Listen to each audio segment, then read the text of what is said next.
I'll begin my discussion of affirmative action by defining it.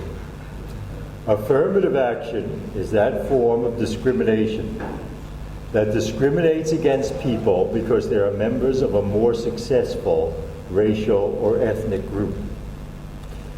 Since the end of white rule in South Africa 15 years ago, affirmative action has been the only form of institutionalized discrimination in the world and is pervasive.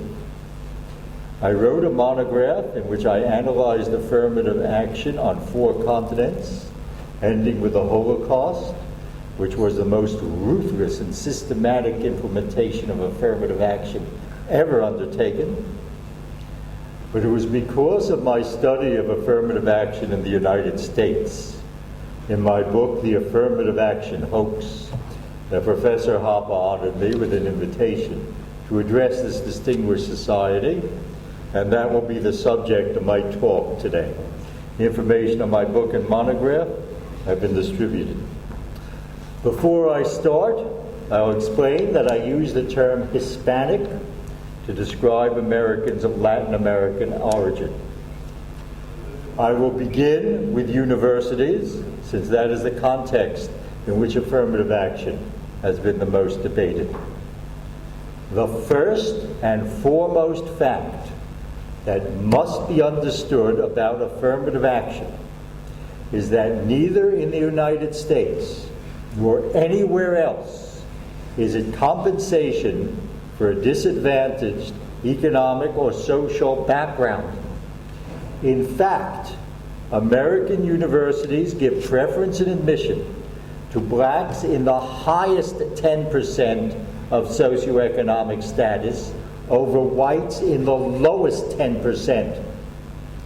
They must do that because the children of black doctors, lawyers, and corporate executives do worse in school and on academic tests than the children of white and Oriental manual workers. I will provide here one example out of many in my book. It is from a study done by the Law School Admission Council, which is a fanatical supporter of affirmative action. The study analyzed the records of 70% of all students enrolled in American law schools. They were divided into 4 socioeconomic categories. In the highest category, and I quote, "Both mothers and fathers of students in this group had graduate or professional training and held professional jobs." In the lowest category, I quote again, "Both mothers and fathers of students in this group tend to be blue-collar workers. Many have less than a high school education, and family income is below average." On the law school admission test, the average score of whites in the lowest socioeconomic category, that is the children of manual workers, many of whose parents did not graduate from high school, was more than 1 full standard deviation higher than the average score of blacks in the highest socioeconomic category, that is blacks both of whose parents had degrees beyond a bachelor's degree. The average score of Hispanics in the highest socioeconomic category was also considerably lower than the average score of whites in the lowest socioeconomic category, and that is after 4 years of college. The undergraduate grade average of blacks and Hispanics in the highest socioeconomic category was also much lower than the average undergraduate grade average of whites in the lowest socioeconomic category. Even Asian American law students in the highest socioeconomic category had average undergraduate grade point average lower than whites in the lowest socioeconomic category. I will add that study after study has found that black and Hispanic parents value academic achievement more highly than white parents do, and give their children more help in school than white parents do. Black students who do well in school are more popular with their peers than white students who do well. Black students do more homework than white students, have a higher regard for their academic ability than white students, and have higher expectations of future academic success. Affirmative action in admission to colleges, graduate, and professional schools has been widely discussed, although few people realize how egregious it is. Much less widely known is the much more pernicious practice of affirmative graduation. In my book, I present a great deal of evidence for this practice. For example, the Young Adult Literacy Survey consists in a series of tests given by the United States government to a broad range of Americans between the ages of 16 and 25 on prose literacy, document literacy, and quantitative literacy.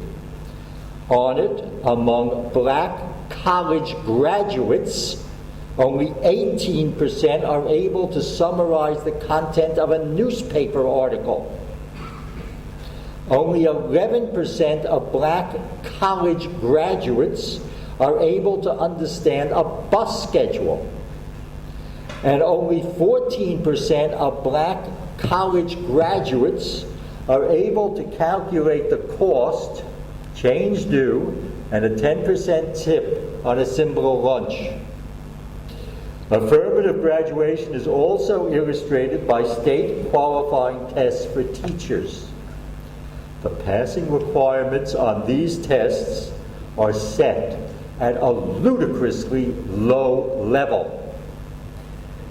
The most that is required is a 10th grade and often only an 8th grade ability at reading and mathematics, even though some of these teachers are teaching the 11th and 12th grades. In my book, I give many examples of the risibly easy questions on these tests. Albert Shanker, who for many years was the president of the American Federation of Teachers, described the passing requirements as ridiculously low, serving only to screen out illiterates. Yet in every state in which these tests have been given, the large majority of black and Hispanic teachers fail, even though all have bachelor's degrees and many have master's degrees. Consequently, fudging devices are necessary.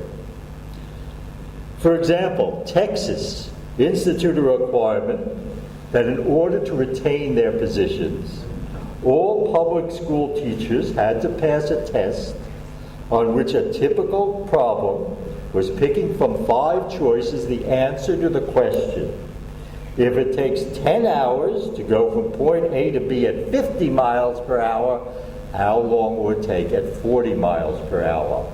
The teacher had to pick the answer from 5 choices that were offered. But only 23% of black teachers and 34% of Hispanic teachers, all of whom had bachelor's degrees, and many of whom had master's degrees, passed. So Texas adopted an even easier test, which had a pass rate of 97% for all test takers, although 8,000 teachers did not show up to take even the easier test, presumably because they knew they couldn't pass. I will point out that in these tests, a much higher proportion of white than Asian teachers pass. It's one of the main points in my book that I can only touch on here. Opponents of affirmative action constantly focus on Asians as its victims. In fact, in most respects, Asians are beneficiaries of affirmative action. Its only victims are whites. In the 1996 referendum in California, to end affirmative action, 61% of Asians voted against banning affirmative action. The fact that for decades, most blacks and Hispanics who have received bachelor's and master's degrees have been functionally illiterate illustrates another crucially important fact. That is, there is no catch-up. Qualifications for admission and employment accurately predict subsequent performance in universities and in the workforce. A striking example is performance in medical school, where the granting of degrees to unqualified students should be regarded as criminal. Since the 1960s, the national average undergraduate record and scores on the medical college admission test of blacks and Hispanics who have been accepted by medical school has been much, much lower than the average score of whites who have been rejected. This admission policy has had a catastrophic effect on the quality of American medical education, and no American medical school is immune from this disaster. Harvard Medical School is universally regarded as being by far the best American medical school. It admits less than 5% of its applicants, and most of its applicants are extremely good. In the 1960s, shortly after Harvard Medical School began admitting large numbers of blacks and Hispanics, it stopped giving letter grades in its courses. Instead, it began giving only 2 grades, pass and incomplete.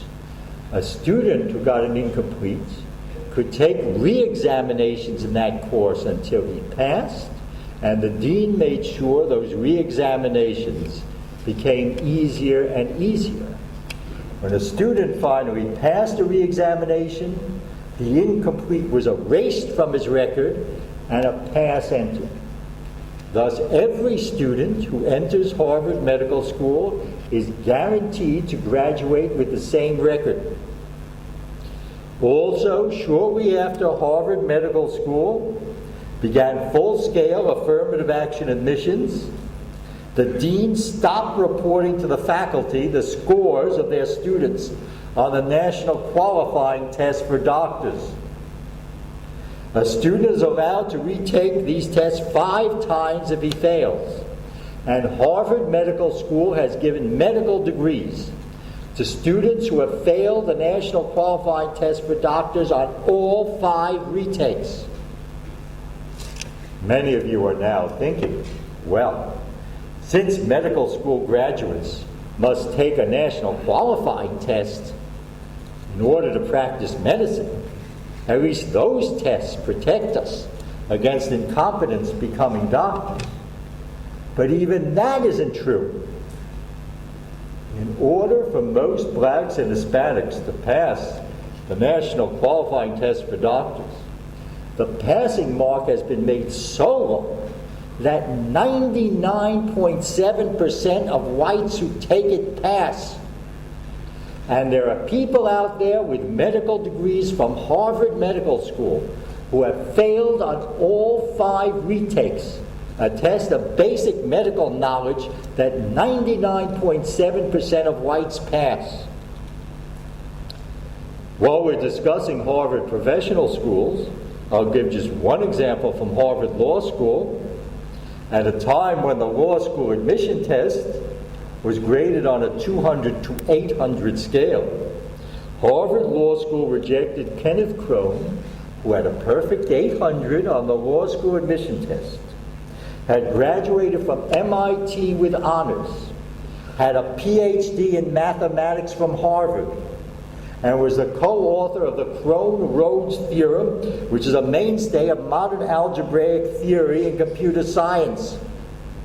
In the same year as Harvard Law School rejected Kenneth Crone, it admitted several blacks and Hispanics with scores on the law school admission test in the 400s, that is on a 200 to 800 scale.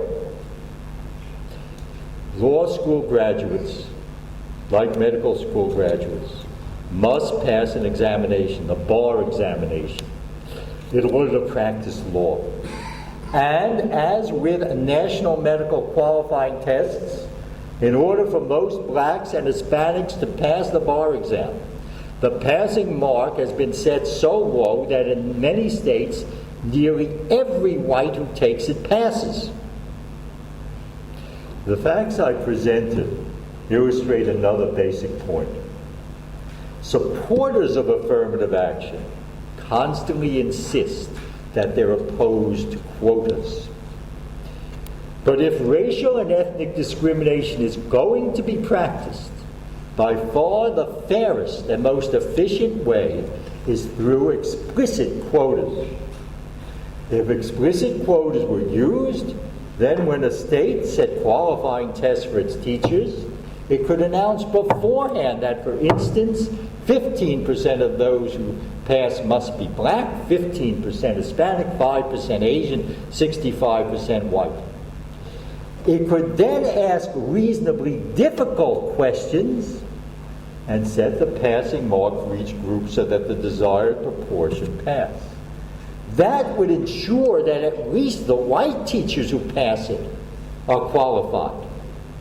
Similarly, every year, the American Medical Association and the American Bar Association should announce beforehand how many of each group are going to pass the national qualifying test for doctors and lawyers, and set the passing mark accordingly for each group. Then the public would at least know that those whites who pass these tests are competent to practice medicine and law. This leads to another important point. The citizens of several states have voted in referenda to ban affirmative action. I show in my book that these bans have had a calamitous effect on the public universities in those states. Previously, these universities used a quota system, although they always denied it and hid it. They used scores on standardized tests, SAT and ACT, and high school grades, and they set different cutoffs for each group. That ensured that at least their white and Asian students were qualified. For example, the University of Michigan in Ann Arbor used a point system to determine undergraduate admission. It assigned a certain number of points for each criterion it used.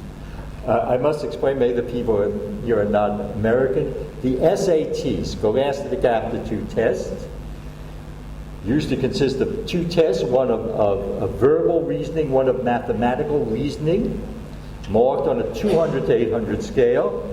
They were extremely accurate predictors of performance in universities and subsequently in employment. University of Michigan undergraduate gave 12 points for a perfect SAT score, that is 800 in math, 800 in verbal, and 20 points for being black, Hispanic, or American Indian, which meant having a black, Latin American ancestor could have blonde hair and blue eyes and have owned slaves. You still got 20 points for having a Latin American ancestor or American Indian ancestor. No consideration was given to socioeconomic background. The child of a white single mother who worked as a waitress, or the child of non-English speaking Bulgarian immigrants got 12 points for a perfect SAT score. A multi-millionaire got 20 points for having a black, Latin American, or American Indian ancestor. In 2003, the Supreme Court ruled that this open, honest means of practicing racial discrimination violated the 14th Amendment to the Constitution. The University of Michigan then announced it would attain the same racial and ethnic proportions by other means. I'll give one example of these means. It's from California, where a referendum prohibited the state institutions from considering race. The nursing programs at California's public community colleges provide 70% of California's practical nurses. Since these colleges can no longer practice open racial discrimination admission, they have made everyone who graduates from high school with a C average, and let me tell you, you can graduate from a high school in the United States with a C average and be totally illiterate. They've made everyone who graduates from high school with a C average eligible. They then pick among eligible students by a lottery or by who applied first. The result is that many of the students in the nursing programs at California's public community colleges can no longer be taught how to solve a single variable algebraic problem. By that I mean, if x equals 100 cubic centimeters of a medication, how many cubic centimeters does 2x equal? Many of the students in the nursing program at California's public community colleges are no longer capable of being taught how to solve that problem. So if you live in a state in which you can vote on a referendum to ban affirmative action, I urge you to vote against it, because what will be substituted will be worse. So far, I've concentrated on academic affirmative action. But in my book, I discuss the disastrous consequences that affirmative action has had on all areas of American life. One example is provided by a systematic study that was done by John Lott of the effect of affirmative action, hiring, and promotion on police departments. Lott used comprehensive surveys that the United States Department of Justice conducted of all American law enforcement agencies with 100 or more officers. In using these surveys, Lott controlled for each city's population, demographic makeup, average wage, and unemployment.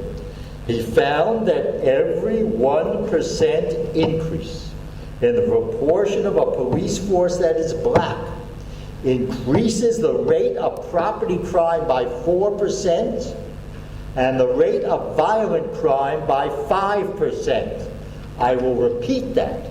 Every 1% increase in the proportion of a police force that is black increases the rate of property crime by 4% and of violent crime by 5%. To be more specific, in the 189 cities and towns for which the numbers that Lott used were available, a decrease in the number of white male police officers by 6% increased the number of murders by 1,145. And an increase in the number of black male officers by 5% increased the number of rapes by 300. Lott also found that the increase in crime from hiring black police officers is greatest in those communities with the most blacks. Hiring additional Hispanics and American Indians also increases crime rates, but not by as much as hiring additional blacks. The huge negative effect of hiring more minority, especially black policemen, comes not only from the incompetence of the additional policemen, but also because in order to enroll more minority policemen, intelligence requirements are lowered for all policemen. For example, in order to pass significant numbers of blacks and Hispanics, Ronald Reagan's Justice Department ordered Nassau County in New York State to remove all cognitive tests from its police examinations except for a reading comprehension test, which required that applicants had to score only as well as the bottom 1% of current officers. That makes it impossible to screen out incompetence in general, including white incompetence. Again, as always, by far the best way to practice racial discrimination is through explicit quotas, in which the number of each racial group that's desired is stated at the beginning of the hiring process. Then legitimate qualifications could be used and different cutoffs set for each group. The same is true of criteria for promotion. White police officers perform much better than non-white police officers on all sensible criteria. tests of reasoning ability, arrest and conviction rates, etc. Consequently, these factors are being abandoned. For example, Chicago spent over $5 million to have consultants devise unbiased tests for promotion. But since minorities did poorly on all of them, Chicago made seniority the main factor for promoting police officers. Obviously, such a criterion removes all incentives from lower-ranking officers. But what about diversity? In 1978, the Supreme Court established diversity as the only legitimate excuse for racial discrimination because, and I quote, "the attainment of a diverse student body creates an atmosphere of speculation, experiment, and creation so essential to the quality of higher education." However, shortly afterwards, the diversity argument was mindlessly applied to all occupations, even though for most accountants, tax lawyers, anesthesiologists, welders, carpenters, firemen, not even the most ingenious diversity advocate could come up with any diversity, any benefits that diversity of opinion confers. Moreover, all evidence is that increasing the number of blacks and Hispanics does not add in the slightest to diversity of outlook at universities. And in fact, the argument that racial discrimination in university admissions is necessary because diversity of opinion is essential to the quality of higher education is terribly ironic, since American universities have less diversity of opinion than any other institution in American life. I present a lot of evidence for this. Your total lack of conservatives, libertarians, Republicans of any sort in the faculties of American universities, and I don't have to tell the people here that anyway. The final question is, who are the beneficiaries of these blatantly absurd and pernicious practices? By the early 1960s, outside of the South, blacks had been receiving preference in university admissions and civil service hiring and promotion for a long time.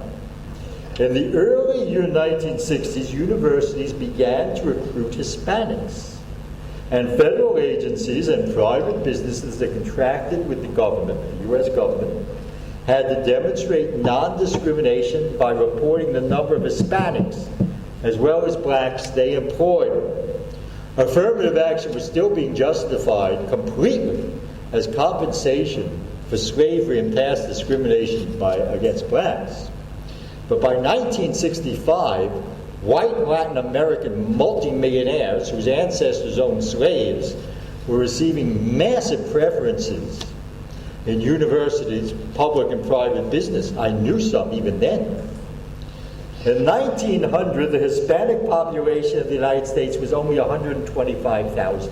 That is 1/6 of 1% of the population. In 1900, there were more people in the United States of Swiss origin than Latin American origin. The 1924 immigration law favored Latin Americans over Europeans by exempting them from national origin quotas. As a result, the Hispanic population of the United States increased to 6 million in 1960. With the passage of the Immigration and Naturalization Act in 1965, the number of non-blacks eligible for affirmative action exploded. Between 1965, when the American black population was less than 20 million, and 2000, 35 million immigrants entered the United States, of whom 26 million, along with their descendants, seemingly for all time, are eligible for affirmative action. That was up to 2000. Since then, the number of immigrants who are eligible for affirmative action has increased exponentially.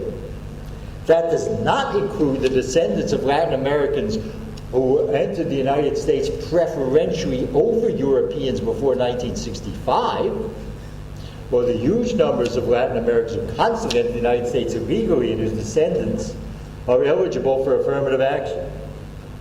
By 1990, less than half of Americans eligible for affirmative action were black, and the black proportion keeps declining precipitously. This decline in the proportion of blacks among those who are eligible for affirmative action has occurred despite heavy black immigration from the Caribbean and Africa. And as I point out in my book, most of the blacks who benefit from affirmative action are immigrants or the descendants of immigrants who arrived after 1965. So for decades, nearly all recipients of affirmative action belong to the only groups of people in American history who have received massive preferences from the time of their arrival. The end of that.